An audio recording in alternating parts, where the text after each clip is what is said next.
Baik, di sini saya akan memaparkan terkait pengertian dari hukum perdata. Hukum perdata adalah salah satu cabang ilmu hukum yang mengatur terkait hak dan kewajiban antara individu satu dengan individu lainnya. Di dalam hukum perdata, kita akan mempelajari tentang kepemilikan pribadi, seperti misalnya hubungan antar keluarga, kepemilikan hak waris, serta ikatan atau perjanjian antar individu. Dikatakan hukum privat karena hukum ini tidak melibatkan negara dalam praktiknya. Namun, negara dapat memberikan aturan yang dapat digunakan sebagai acuan atau pedoman. Tujuannya adalah menghormati hak dan kewajiban antar individu serta menciptakan keadilan dan keselarasan antar satu individu dengan individu lainnya. Oke, jadi di sini saya akan membahas tentang yang namanya dasar dan sumber hukum perdata yang ada di Indonesia. Dasar hukum perdata yang ada di Indonesia yang pertama yaitu adalah Kitab Undang-Undang Hukum Perdata yang bersumber dari Burgerlijk Wetboek atau biasa disebut BW, yaitu Kitab Undang-Undang Hukum Perdata dari negara Belanda yang dibawa pada saat masa kolonial.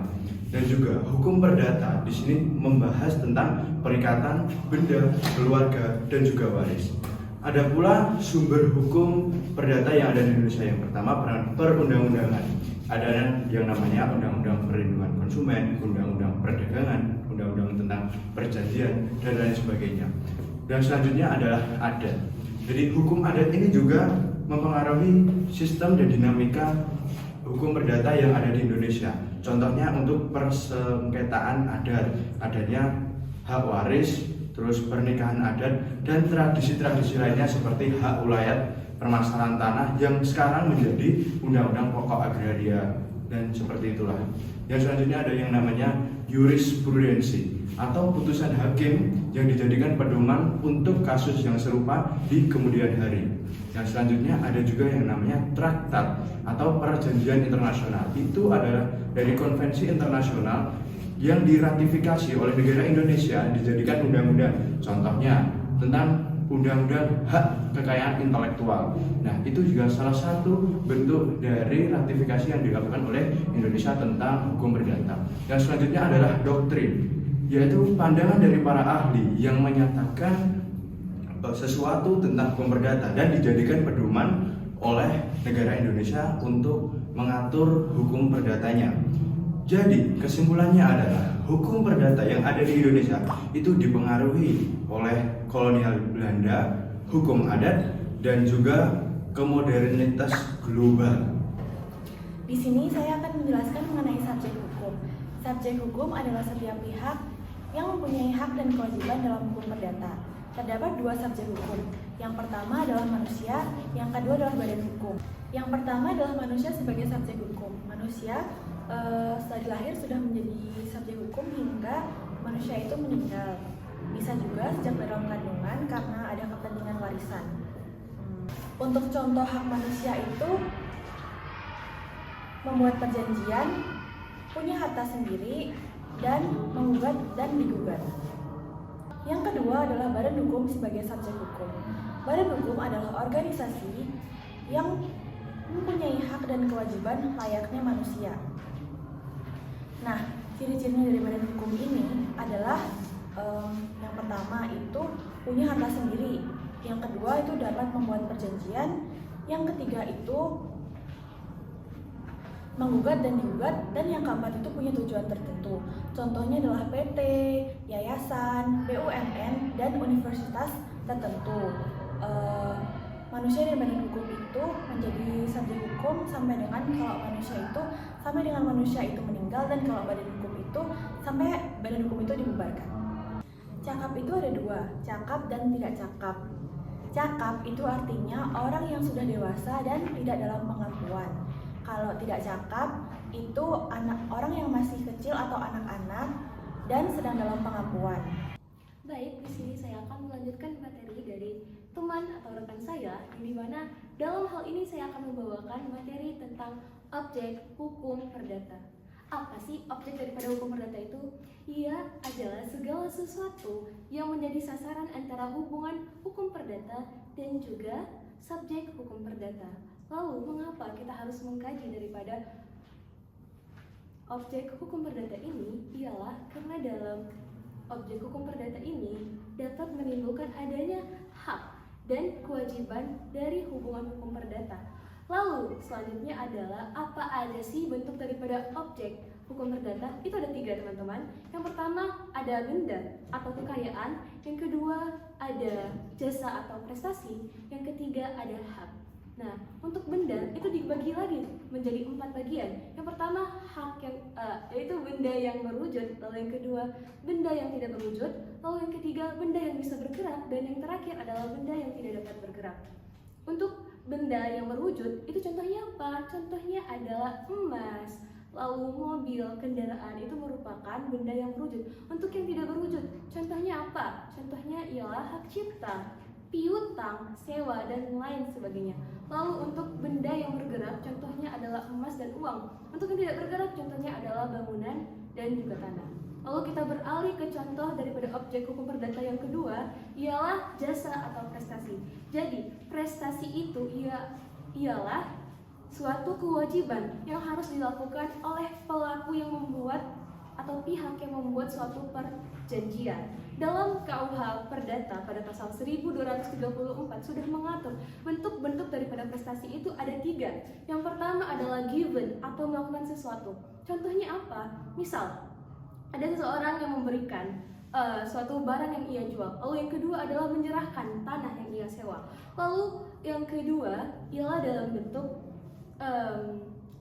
doing atau melakukan sesuatu. Contohnya adalah pengacara yang memberikan suatu jasa hukum kepada kliennya, atau suatu pekerja bangunan yang melakukan pembangunan atau memperbaiki suatu rumah. Lalu yang ketiga ialah yang tidak melakukan sesuatu atau non-do-it, yang dimana contohnya ini ialah klausul non-kompetisi, yaitu larangan untuk membuka suatu usaha yang sama. Lalu yang kedua adalah larangan untuk mengungkapkan suatu rahasia daripada perusahaan yang ia jalani seperti itu. Lalu untuk yang ketiga pembahasan daripada objek hukum perdata itu ialah hak-hak. Nah, hak-hak ini mengapa menjadi salah satu daripada objek hukum perdata? Karena memiliki nilai ekonomis dan juga kepentingan hukum seperti itu. Lalu contoh daripada hak-hak hukum perdata ini ada 3. Yang pertama adalah hak kebendaan, yang kedua hak perorangan, dan yang terakhir adalah hak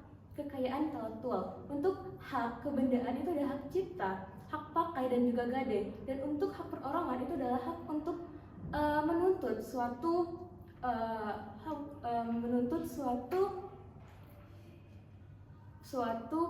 prestasi, menuntut suatu permohonan prestasi seperti itu. Lalu yang kedua ialah hak perorangan berupa meminta suatu pembayaran. Maksudnya adalah hak untuk meminta suatu pembayaran kepada misal orang yang melakukan suatu piutang kepada pelaku tersebut, kepada orang tersebut. Lalu yang ketiga adalah hak berupa kekayaan intelektual, yakni berupa hak cipta, lalu hak paten, dan lain sebagainya. Materi selanjutnya adalah peristiwa hukum. Peristiwa hukum adalah kejadian yang menimbulkan akibat hukum, seperti lahirnya atau hilangnya hak dan kewajiban. Peristiwa hukum sendiri dibagi menjadi 2. Yang pertama, peristiwa hukum akibat perbuatan manusia. Yang kedua, peristiwa hukum alam. Untuk peristiwa hukum akibat perbuatan manusia sendiri dibagi lagi menjadi 2. Yang pertama, perbuatan hukum. Perbuatan hukum adalah perbuatan yang dilakukan dengan sengaja untuk menimbulkan akibat hukum. Contohnya seperti mencuri, menikah, dan membuat perjanjian jual beli. Lalu yang kedua, perbuatan melawan hukum. Perbuatan melawan hukum adalah perbuatan yang menimbulkan kerugian sehingga bertanggung jawab untuk mengganti rugi. Contohnya seperti kecelakaan karena kelalaian. Lalu yang kedua, peristiwa hukum alam. Peristiwa hukum alam terjadi tanpa campur tangan manusia sehingga menimbulkan akibat hukum. Contohnya seperti kematian yang menimbulkan pewarisan, kelahiran, merubah status hukum menjadi subjek hukum. Materi selanjutnya adalah hubungan hukum dan perjanjian. Nah, hukum perdata teman-teman seringkali berpusat kepada satu hal, yaitu perjanjian atau kontrak. Nah, apa itu perjanjian? Perjanjian singkatnya adalah ketika ada 2 pihak atau lebih yang bersepakat untuk mengikatkan diri kepada sesuatu hal. Ketika kesepakatan hubungan hukum. Nah, apa itu hubungan hukum? Hubungan hukum ini adalah ikatan yang menciptakan hak dan kewajiban yang saling berhadapan.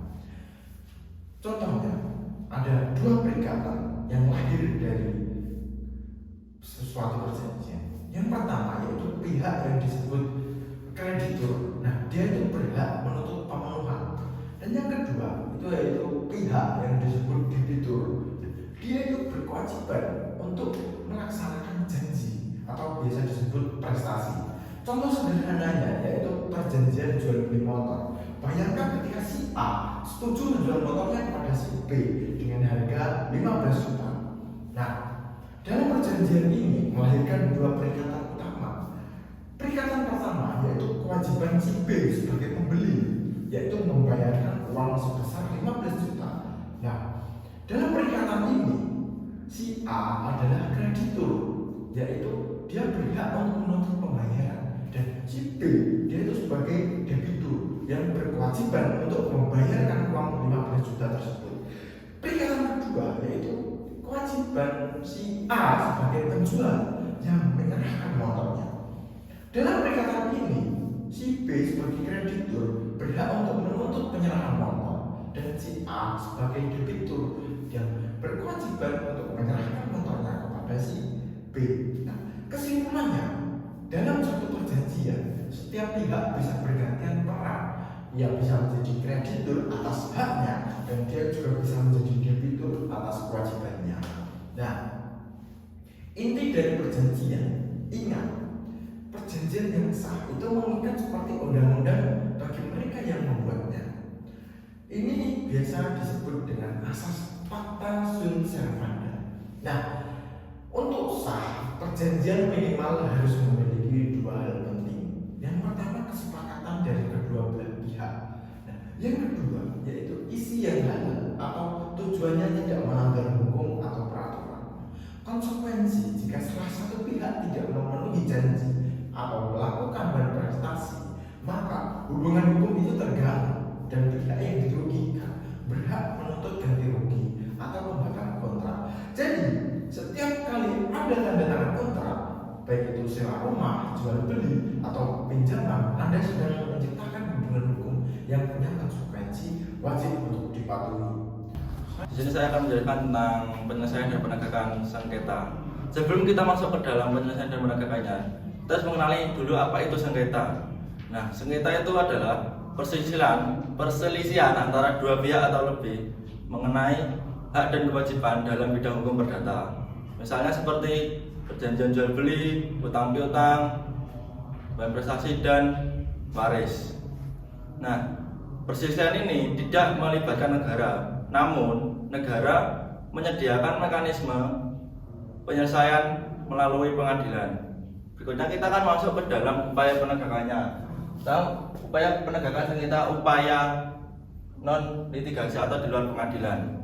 Nah, itu dibagi menjadi 4. Pertama, negosiasi. Kedua, mediasi. Mediasi ini diwajibkan di upaya non litigasi karena ada peraturan Perma nomor 1 tahun 2016. Ketiga, konsiliasi. Keempat, arbitrase.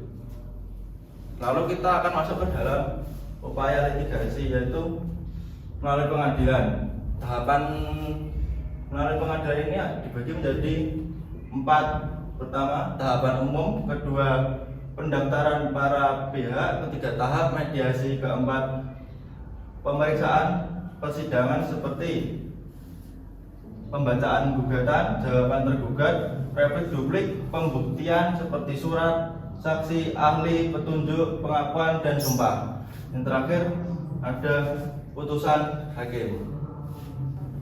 Sekian pemaparan materi Pengantar Hukum Perdata dari kelompok kami.